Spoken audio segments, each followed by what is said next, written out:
Hello and welcome to my third blogcast, helping me reflect on 15 years of blogging.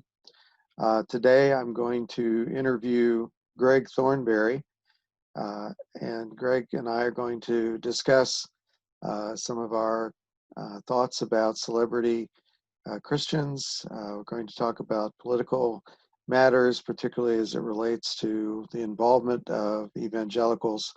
And we'll talk about some celebrity Christians that I think many of my readers have some real interest in. So stay tuned for that. He's got a lot of interesting things to say. The first week I had Michael Coulter, a professor here at Grove City College, who is my co-author on Getting Jefferson Right. We talked about getting history right, about David Barton, and about why it's so hard to find the truth through all of the fake news today, particularly on social media. Then the second week I had Jeff Charlotte. Jeff is executive producer of the Netflix documentary The Family, and we talked about that and about the topics covered in that documentary. So the introduction to this particular interview I let run a little bit long because the music was supplied by Greg Thornbury. Greg is quite the musician, and the song was an instrumental, Razor Cut Moon by Greg Thornbury. So I wanted to let a little bit more of that play. Greg's quite an interesting fellow, so let's get right to the interview. You want to dive in? I'm sorry, I was just a little behind. I try to get the lighting, just so, and one of my lamps burned out, and so I was trying to fiddle around with things a little. And well, you're definitely better lit than I am. I look like I'm in a smoke-filled room or something. Yeah, some people have said that I'm lit, so I guess that's I guess we'll go with that. Yeah, let's go with it. Let's go here. You are Greg Thornbury, and you've been a college philosophy and theology professor, dean and president of the King's College in New York City. In addition to several books on theology and culture, you're the author of Why Should the Devil Have All the Good Music? That's a question that I've asked ever since I was a teenager. Larry Norman and the Perils of Christian Rock, a critically acclaimed biography that has been reviewed by the New York Times, New Yorker, National Public Radio, and was awarded the most influential book in arts and culture by Christianity Today in 2019. A popular writer and speaker on philosophy, religion, and the arts, he currently serves as senior vice president at the New York Academy of Art in Tribeca, founded by Andy Warhol, who has, of course, a museum in Pittsburgh. Yes, that's where he's from. Yes, just south of here. Mm-hmm. He is also a consultant for Good Country Pictures, who is currently working on film adaptations of the short stories and novels of Willa Cather, Walker Percy, Flannery O'Connor for film and television. So I am glad to talk with you today, Greg. As we were talking before, kind of a newer friend of mine, met on Twitter, and probably, as I recall, more over our shared never Trump status. Mm-hmm. And I'm curious about the genesis of that. What got you kind of thinking that way, and what can you recall about how you moved in that direction? Well, I had always been a fan of, reader of classical liberalism, which I at the time had felt was the best of the tradition of Western culture, And although I myself was always a registered independent, I was a Democrat when I was in college, president of the Amnesty International chapter at Shared Institution, Messiah College, now Messiah University, but independent. And I thought that many of the intellectuals that I respected as independent thinkers, people like Roger Scruton, were, upholding, some of the best of that classical liberal tradition. And when the, 2016 election season sort of came into play, you had the usual suspects pop up as, potential candidates for president of the United States. And for better and actually for worse, I was surrounded by a lot of these people in my capacity as the president of the King's College in New York City, which, has a checkered past as far as political philosophy goes. So, I mean, I was in those rooms where, Carly Fiorina was giving her pitch on why she was running. And, I had actually known Ted Cruz since he was, Attorney General of the state of Texas. His wife's best friend, I was the officiant at their wedding. And so, I knew a lot of these people. And then, Trump floated in like a toxic nuclear cloud, hovering over Guam first, and then, made its way to the mainland. And it was like this, to use Girard's term, this mimetic contagion began to take over everybody that I once thought had any brains, at least in terms of the people that were, the backers and the funders and the support of evangelical institutions. I remember going to, so because I was president of King's, I would get invited to like these, meetings. And, I was, I would show up and like look to my right, and there would be Steve Bannon standing next to me, like terrifying stuff like that. And I saw the sort of behind the scenes, how all these, people that were backing, whether it was Paul Singer backing Rubio, or it was, Rebecca Mercer backing Ted Cruz, or all these other people, how slowly they all began swinging in the direction of Trump. And I was invited to a meeting at the Marriott Marquis Hotel in Times Square, where it was going to be Trump talks to evangelicals. Now, it seems like a billion years ago at this point, but remember that at the time, sort of the general sentiment was, evangelicals don't take this guy seriously. I mean, he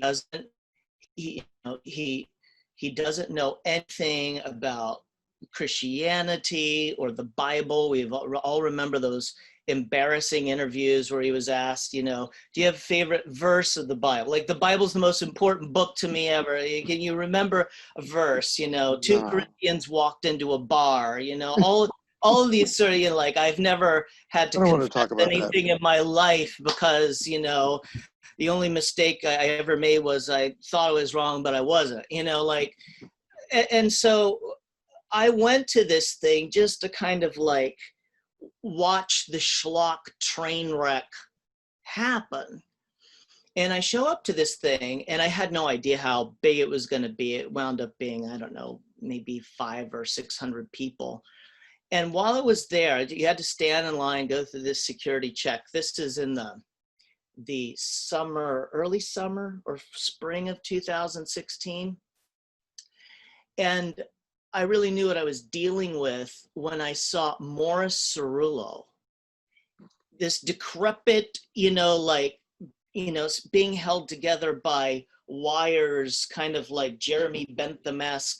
Morris Cerullo, the charismatic television evangelist. I was like, oh my gosh. I mean, the people that were in the room were definitely from that kind of charismatic,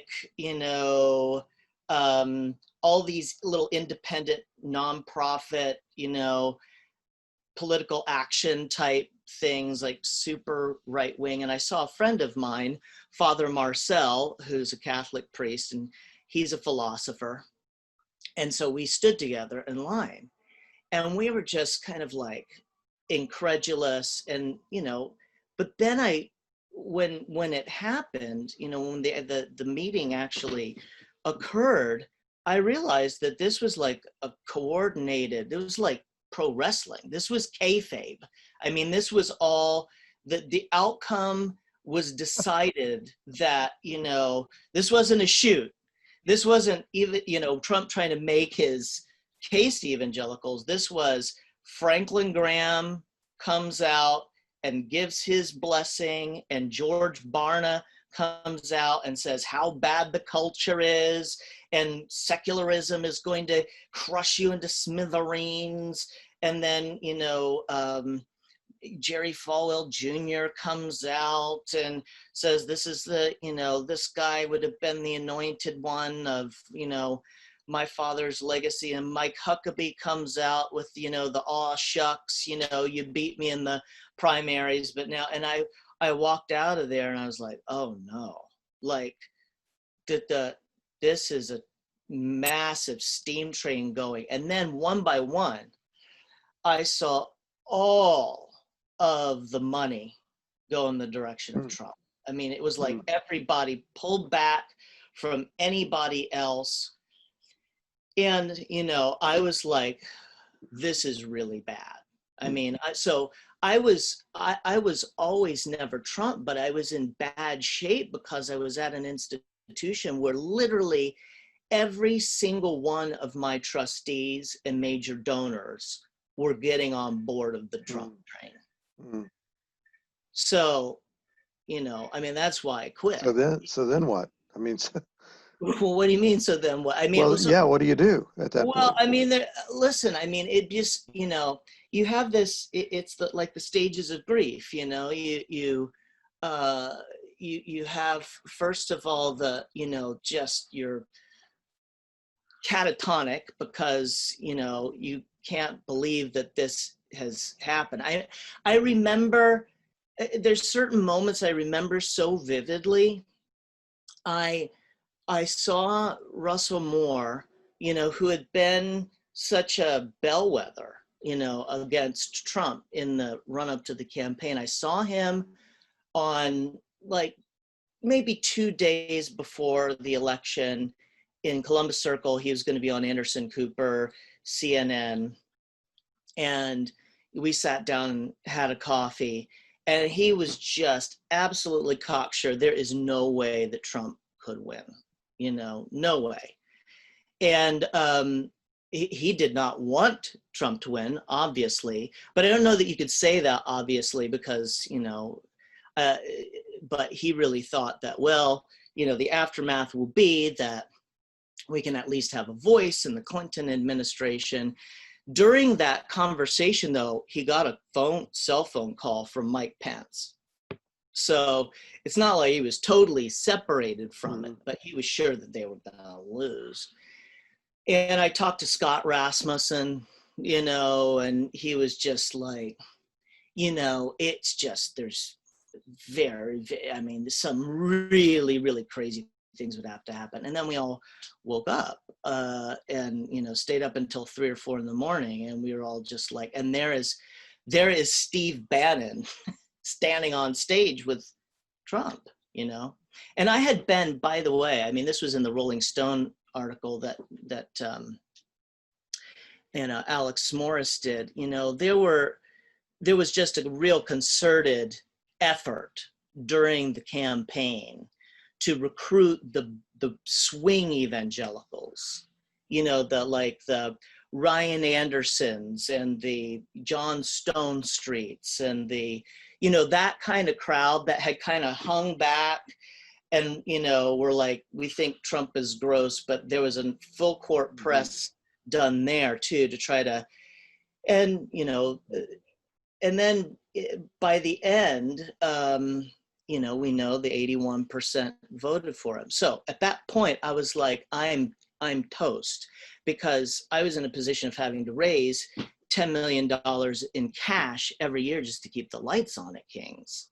It just, it was a small college in New York City, and it just wasn't scalable fast enough. So it was just all fundraising, and like, boom, boom, boom. Every single one of my major donors were just like, not only apathetic or, kind of like indifferent about Trump, or I better, him than Clinton. It was like, they got excited. And there's reasons why I think they got excited now in hindsight, but, so for, like a lot of people, I was just hoping, well, maybe this won't be as horrific as I think it's gonna be. And then Charlottesville happened, and it was just a concatenation of its every worst possible scenario that you could imagine. And so by the summer of 17, I was like, I'm out. I'm gonna have to get out and find another job, which was, I had a nervous breakdown because, my whole life I've been sort of on this pathway to be, kind of like, evangelical, leader, and then just boom, it was all went to dust in a matter of months. Yeah, so, and all over support for the president, all over support for one guy. Yeah, all over that. It all just collapsed overnight. Everything, like, and the funny thing is like during the campaign, I was talking to, people that, like my board chair of King's at the time, who was, like a real diehard Republican, but I mean, he was just like, ugh, Trump is the worst. And he was telling me all the stories he had known, having done business in New York City. And, I talked to Herb London, who, was, kind of a leading Republican intellectual. And he was, everybody, and then boom, Trump started inviting them in to like be on committees and like be involved, and their convictions dissipated overnight. And, yeah, it was all over at that point, which, when Kierkegaard talks about his breaking off his engagement with Regina Olsen being the thunderstorm that cleared the air, I was, in hindsight now, I'm glad Trump came along, because it accelerated, my departure from something that was psychotic and super not healthy. Yeah. I've Sorry heard to get others. biographical and confessional here. I don't know how else to be, Warren. Well, I'm off duty, so I won't charge anything, but that's pretty revealing. And I've heard other people say that the Trump era has been clarifying. Yeah. That certain things come into relief, and the principles that were so clear and were a matter of great importance during the Clinton era. Yeah. The things that we said as a group we valued so much in leadership just absolutely matter at nothing. Don't matter at all now. Correct. Yeah. And the polls show that, they bring that out, and as you saw it up close and personal. Well, I did. I really did. I was behind the enemy lines there, and I mean, I had so many revealing conversations. I don't know whether or not to use their names or not, but I was invited to a meeting not related to Trump at the Union League Club, but there were a couple prominent conservative nonprofit leaders at this table. And I will never forget this. They said, for so long, evangelicals have just sort of stayed true to this sort of kind of central kind of, this is what we want out of a candidate, and this is our message, and we keep losing. And it was like the most, it sounded like I was listening to Michel Foucault, because they were like, all that matters is the ability to gain access to power and to discipline and punish our enemies. Wow. All that matters is power. And wow. I was just like, holy Moses, this is, it was like the ideological aspect of it became in very stark relief to me. I'm getting flashbacks to Nam right now. Yeah. Is there any awareness? Is there any self-awareness of what they're saying? I mean, if anyone else said this, this would be pounced on as, being so contrary to the gentle teachings of Jesus. But when they say it, do they think that it somehow changes it? Because an evangelical said, do they think it's a magic spell of some kind, where if, as long as our side is saying it, it's an incantation that. It's an incant. That's really interesting. I've said that, you talked about the gentle teachings of Jesus. I guess I said this on Twitter recently in some response. I don't think they're concerned with Jesus of Nazareth at all. I think they have this person whom they call Christ, who can receive virtually any ideology at any time. And that Christ is an unclean spirit. It has nothing to do with the Jesus of the Gospels. I mean, zippy the donut. And I don't think that they care. So yeah, I mean, I think there's not a lot of, self-reflection about the sort of devil's bargain that they would make, because they always keep going back to the, totalizing counter narrative of, what John Fee points out in his book, like if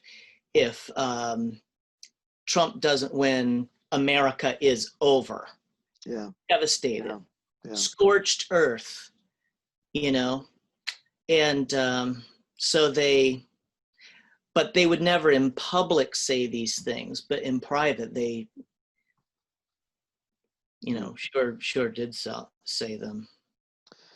Well, this in my mind, and and what I brought up a little bit before we came on, is a particular name comes to mind, and that's somebody that so many people are scratching their head over, and that's Eric Metaxas.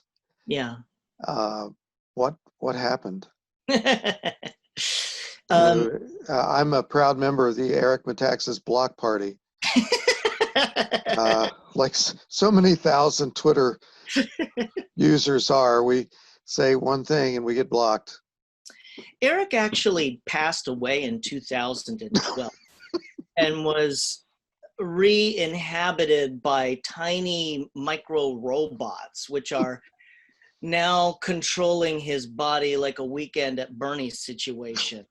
That's the best theory I've heard. Eric was one of my best friends. I mean, he was one of my best friends. And I, when all this was happening, and like I have witnesses to this. I mean, Joe LeConte and I, who's a faculty member at King's at that time, also no longer there. I mean, we had meetings with Eric, and we pled with him to reconsider, to see that Trump was this empty vessel into which anything could be poured, and that the people who were behind it, people like, Stephen Miller and, Steve Bannon and, Richard Spencer and, these white supremacist nationalist people that were backing it, like this. It's like Luke Skywalker in The Last Jedi. This is not gonna go the way you think. And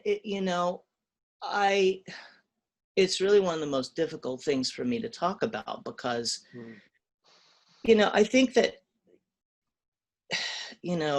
I got to be careful what I say here, but I will say Eric has told me that he sees his father speaking when Trump is speaking. So, Eric was born in Queens, and he was, his parents were very Greek, Greek immigrants, and Trump is from Queens. And, Eric's father is, I'm not, don't have the most recent data, but I don't think was, ever professed to be a Christian. And I don't know, it was almost like there was something, like it had something to do with that. And then something that was part one. Part two was, Eric really wanted to, he wanted to be Dick Cavett. He wanted to be a mainstream talk show host. And, when that doesn't happen, and the people that are giving you opportunities are the people that are, engaged in this effort to put forward, as my dear friend David Dark calls him, white poltergeist, white nationalist poltergeist antichrist, forward as, our bulwark against total annihilation of all we hope and believe and dream about, and then you get that platform, it's that mimetic contagion. So you, without reflection, interview Milo Yiannopoulos on your radio program. I'm Katie Hopkins. Oh my gosh! Oh my gosh! I can't. Are you hero. Katie Hopkins? Yeah, his hero. He says. So it's really sad. I don't know what to tell you. It's one of the great losses of my life. It's like, this is to trivialize it, but it's like finding that first major cockroach in your apartment in New York City. It's like, this is the end of the innocence. That's probably enough on that subject. But it does. You brought this up before. When your job is you and your brand, and you're not connected to any kind of institution per se, sometimes you just wind up going where the wind blows you. Yeah. Which is a big part of Christian celebrity culture. And, Sinclair Lewis was right that, it's very difficult to convince a man to change his mind when his salary depends upon him not changing it. So one of two things happens. Either you are silent, like Russ Moore has become, you just, you're threatened, you will lose your job if you keep talking in this way. you either are quiet mostly and put your head above the parapet only if it's a safe win, only if it's like something that is, you have cover on, or you're like my erstwhile mentor, Al Mohler, who just like complete flip-flop, postmodern turn, who was virulently never Trump during the run up to 2016 and is now all on board. So that's another individual that I am just puzzled by. I didn't know Al Mohler well, but I've spoken with him on the same platform before, and we've had conversations about various issues, and I really saw him as somebody who would stay the course on those principles. And just since he's come out with his endorsement, think of the kinds of things that Trump has done with the pandemic, and just basically ignoring that it's there. We're in a good place, he says, as people continue to die and cases spike, and the payments for the possible payments for Russian payments for soldiers in Afghanistan, and so many other things, and well, not a peep the from him. gassing of civilians Absolutely, outside the White House. just to go pose with the Bible. I mean, the Al Mohler of 2016 would have been all over that. Yeah, well, and now it's silence. Well, my dad once told me the best thing I've ever been told in terms of a piece of advice about the way of the world was, he said, "Son, where you sit determines where you stand." So if you're a Southern Baptist and you've got all these megachurch pastors with, the people, it's really comes, I know I'm a pessimist and people think I'm cynical, but it really does all come down to money. Like, if if the things you desire and the platform you have and your lifestyle depends upon, directly or indirectly, people that give quarter to this stuff, you're gonna find a way to rationalize it and go along with it. So And you feel like surviving in the Southern Baptist Convention requires going along with the Trump train? well, maybe not to, I don't think that, that this gets into some interesting stuff happening in the Southern Baptist Convention now, which I have not, I'm not totally current with, but now there's a super right wing faction. Can you imagine there being a right wing to the right wing of the Southern Baptist Convention? Like when does it stop? Idi Amin, Attila the Hun, Pol Pot? I didn't think you could go any further. Well, they're in another zip code over there. I don't know. So anyway, those are the people, that are putting pressure on, professors at Southern, saying they're teaching cultural Marxism and critical race theory. And Al wants to be, his lifelong dream has been to be president of the Southern Baptist Convention. Like, it's a weird fetish, but, everybody has their thing. And, so you got to really kind of look around the room, and you see most of the mega church pastors are people that show up to these White House,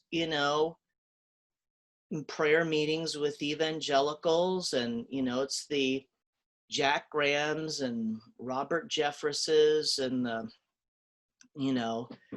Steve Gaines of the world that are, what they love about it is that they finally have a seat at the table that, let's be honest, Bush never gave them. They didn't have access during HW and Junior. like, I mean, now they just like run the joint. Yeah. Yeah. Yeah. So they've gotten what they wanted, you know. They've gotten power. Yeah, they got power, and really, that's what it's about. And now one of the side effects of this, and you alluded to it, is uh, the perception and perhaps the reality. I don't know. That's a matter of discussion among African Americans in the Southern Baptist Convention that they're the collateral damage. You have pastors pulling out of the Southern Baptist Convention. You Yeah. have pastors who feel betrayed by Al Mohler and feeling that there really may not be a place for them, that the convention may split another way along race. And so uh, this moment we're in the last month or so has been clarifying in another way. Which side will evangelicals come down on? And one of the things that I saw from you, a tweet that I saw from you that I wanted to bring up here is about Black Lives Matter Mm-hmm. and the kind of rationalizations or excuses that evangelicals use to avoid even saying that Black Lives Matter, and they point to the organization Black Lives Matter and say it's a it's a Marxist organization, but that's not the movement, and that's not the sentiment. But yet you have you have this, and you called it a perversity Yeah. to just avoid saying it. I wonder if you could talk a little bit about give me your thoughts about that. Well, I mean, uh, what's perverse about it is, you know, the colors that you are allowed to say and the colors you're not allowed to say, right? So white is all colors. White is the reflection of all colors. So it's okay to say all lives matter. My friend Harlan Redmond at Princeton Seminary, who ran Harambe in Pasadena, California, which was John Perkins' ministry until he retired, famous civil rights leader, said, you know, if you really believed all lives matter, he's addressing evangelicals, you would have been the first people to come up with Black Lives Matter, but you weren't. Mm. Yes. Yes. Right? So the perversity of it is that, you know, it's always the scandal of particularity that gets you. And you can't, if you are a part of the system, you cannot admit to anything systemic. I mean, that's that is just the law of the Medes and the Persians. So the perversity of it is to hide behind these fake boogeymen and shibboleths to, you know, and it's always been something different, you know, it's like they're, you know, they're like zodiac theologians. It's a different sign of the zodiac is the thing that they're scared of this time around, you know, I mean, you know, in the 60s, it was, you know, better dead than red, you know, and is every John Birch Society, which included most white evangelicals, you know, found a commie underneath every, you know, hedge and,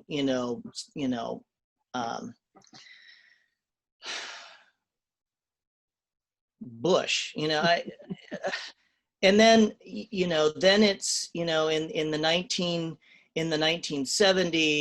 it's, you know, it's Soviet Russia and it's OPEC and it's the one, you know, one world order and it's the late great planet Earth and, you know, it's fear of the UN and, you know, and then it becomes postmodernism, you know, is, you know, it's just all it is just a way to say, boo, there's nothing more to it than that. And the perfect example that there is nothing to this complaint about critical race theory or cultural Marxism, just look at how badly their hero, Jordan Peterson, was shellacked by Slavoj Žižek in that debate.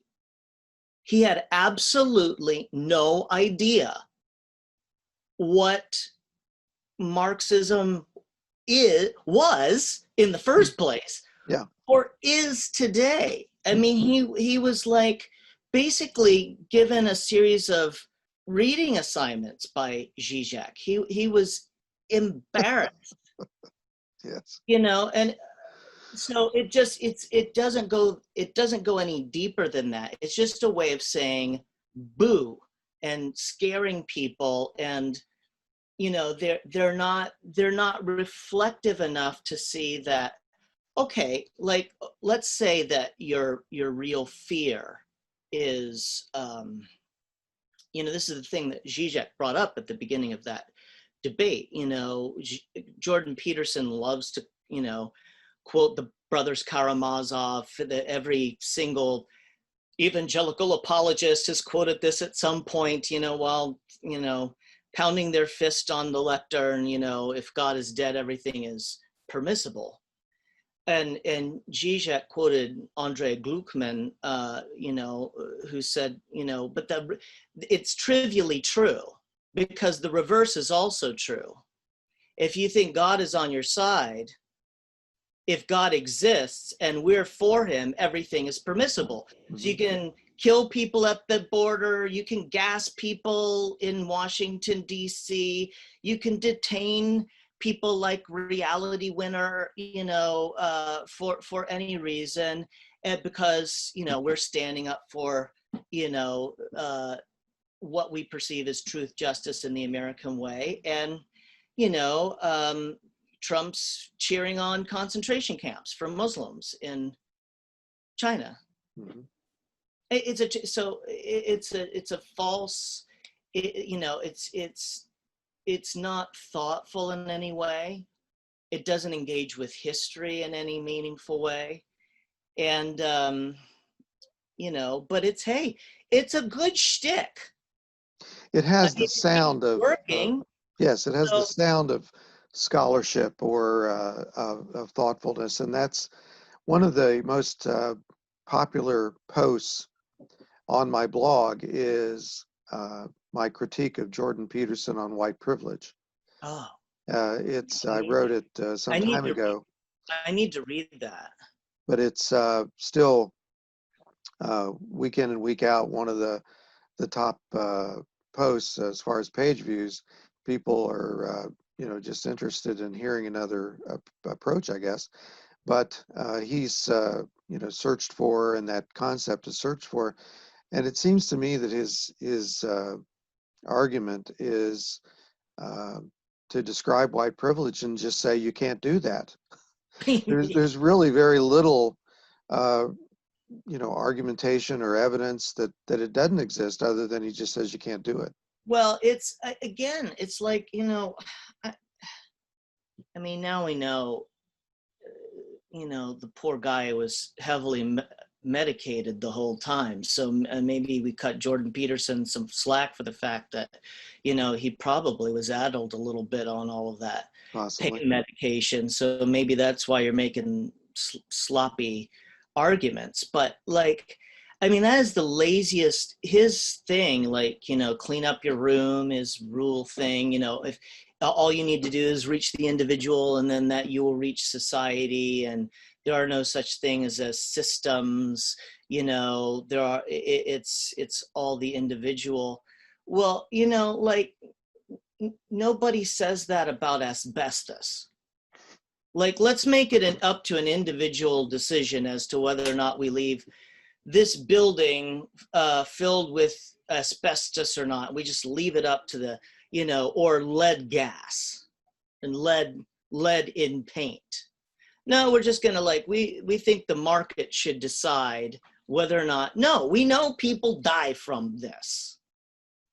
And so we make a decision as a society for the health of the commonweal. Like, you'd be hard pressed to find a libertarian that wouldn't say the health, like those are, so, it's hard to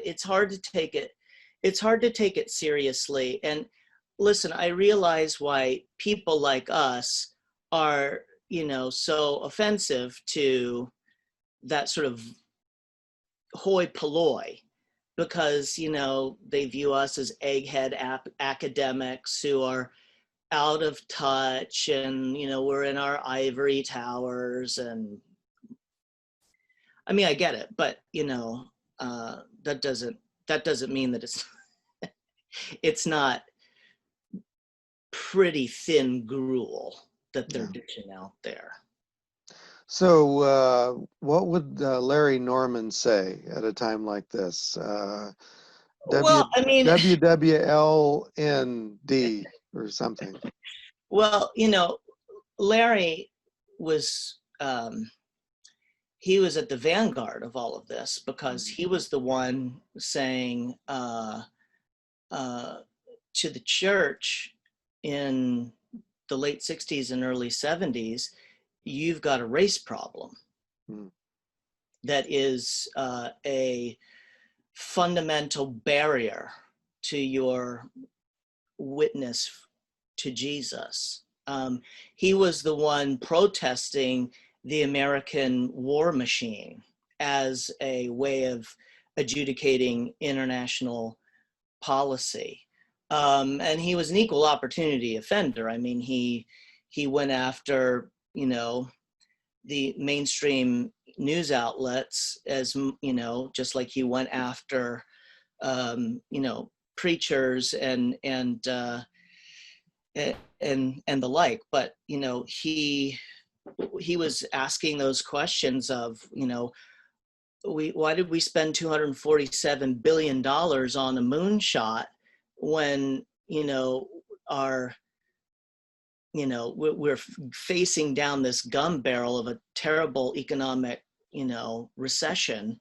In the 70s, the American economy was falling apart badly, and so many people were starving and out of work. So, I think that he probably would have, I'm glad he's dead and not seen this, because he died of a heart attack. I mean, he would have had an aneurysm but I mean, he was definitely well aware of the fact that, he was dealing with a very, very conservative constituency. He would, he was talking about the problem of venereal diseases, and no church was wanting to talk about that. So they would you got gonorrhea on Valentine's Day, VD. And then they'd pull the microphone. Oh, thanks for coming. It was the same kind of, joy bell, higher life, happy, clappy. Our hands are unscrewing light bulbs during praise and worship time. Failure to address the news cycle that he was dealing with. It was totally Gnostic, where, even today, most evangelical churches, given what's happening in the news, it's like going into an ahistorical,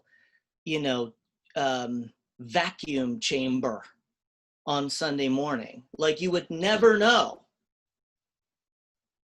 that the outside world exists, because it's never mentioned.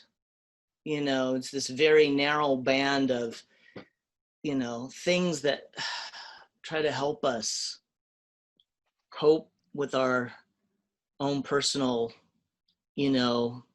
relationship with Christ, and so it was the same. He would have same story, different chapter. So he'd be Warren Throckmorton. Warren Throckmorton, if you are the living legacy of Larry Norman. You're very punk rock, Warren. You're very punk rock, and Well, I was sitting here thinking, I mean, that's actually a compliment. Thank you. Uh, that I was, I'm 63. And so in the 60s and 70s, it just, some of this seems like deja vu all over. yeah, I feel like we've got, for a month, we've got black and brown people saying nothing's changed. yeah, Where is, the justice? And I remember that, as a kid. yeah, And in the church, we've got some change. We've got some people saying things. yeah, But as you said, you go into the church and it feels like there's just nothing being said about it. yeah, People are dying and the virus is going wild, and you've got people worried about their masks. yeah, I mean, their freedom. They worry about wearing a mask. yeah, They're not thinking about their neighbor. yeah, They're not thinking about their black neighbor. They're not thinking about their sick neighbor. They're yeah, thinking about their rights. yeah. Well, so I mean, uh, if I could sort of go down a Lacanian route here, I think a Yep. Lacanian would say, listen, that's the death drive at work. What they love about Trump is that he's totally uninhibited by any scruples, any morals. He says whatever he wants to say. He lives his life however he pleases. He beats the system. It's jouissance. It's like this sensate immersion into anything I could have ever possibly wanted. And the masks are a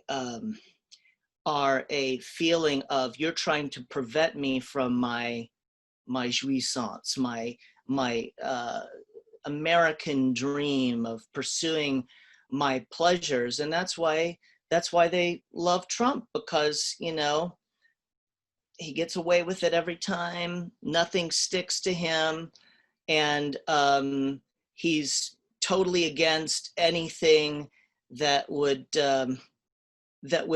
lead one to life, health, and societal well-being. It's the death drive. It's a death wish, 10 times Hale Bopp Comet. It's weird, but that's what's happening, is that the protest against masks is psychotic. It is a flight from reality. Yeah. And It's you know denial I mean, it's a great illustration for my psych classes, of denial of what's going on. Cases are spiking, and he says we're in a good place. yeah, Warren, oh gosh, I really, really hope you can write something as a psychologist about this era. If I had to go back and do it all over again, I wouldn't have studied philosophy of religion. I would have studied what you study. We need to find you grant money to get there and write the analysis of this, because that's going to be the book that we'll need in the aftermath. At some point, we hope, for the sake of the republic, that the spell is broken, and that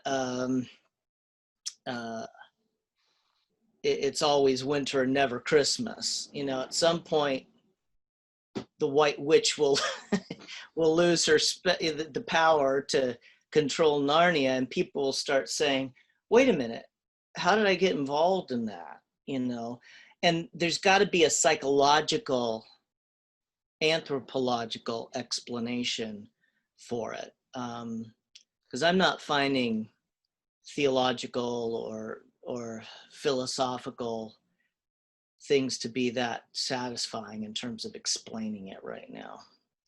It may need to be an encyclopedia series or a lengthy series of books. I heard someone suggest that historians will not specialize in a period of history. They'll specialize in a month of 2020 when they specialize someday. There's Oh, been so much. wow. Well, I think we. Do you have any how do I want to say this? Any pockets of hope among evangelicals? Are you seeing anything in art and literature and music? I see you've got your. Is that a Rickenbacker there? Backer, yeah. You want to Yeah. hold that up? I'd like to see Oh that. yeah, sure. This is a Rickenbacker 620. It's kind of like the Rickenbacker Nice. version of a Telecaster, single Oh, coil. It's got this cresting wave where you can push on it and it acts like a tremolo. Um, yeah, okay. but well, actually, I think there are a lot of signs of hope. I mean, I there's so much bashing on Twitter going on, but I see a lot of my former students from Union University and from King's finding their footing, you know, uh, entering into the beloved community, understanding how the institutions which nurtured them have now in this moment um, betrayed many of the promises that were made to them. And so now they're receiving that call to the beloved community that was offered by Martin Luther King Jr. on principles found right there in the Gospels. And I think that that is such a positive sign, because as they refuse to participate in these institutions that have facilitated this present darkness, if I may call it that, um, that will in and of itself start to eat away at those salaries that, are an impediment to change. And so do I see a lot of it in art and music? Not so much in the visual arts. We don't have anybody there, but in music, yeah, I do. I mean, there's a lot happening there. In hip hop, in alt country, and in punk, there's a lot of good stuff happening there. So, and in terms of film, my goodness, yes. There's so many many things happening out there that are getting us to re-examine our being awash and breathing in ideology, like a film like A Hidden Life, or First Reformed. They stir that questioning of one's presuppositions, and we live in hope. All right. Well, that's good to hear. And maybe you could put together a list of a few things that I could list on the blog post that'll go along with this interview. Oh yeah, sure. For readers to take a look at. That'd be super. Oh yeah, I'd be happy to. I've always wanted to put something in show notes. Warren, this was a privilege. Thank you so much. Oh, it was my pleasure. I am so thankful that we got to chat, and we got to get you here to New York City to do a talk once everything passes. I still want to do that. Love to do it. I think there'd be a really interesting crowd of people here for you to lay some truth down on. So. All right. All right. All Again, my pleasure, and thanks for doing it. Have a right. great day. Take care. Okay.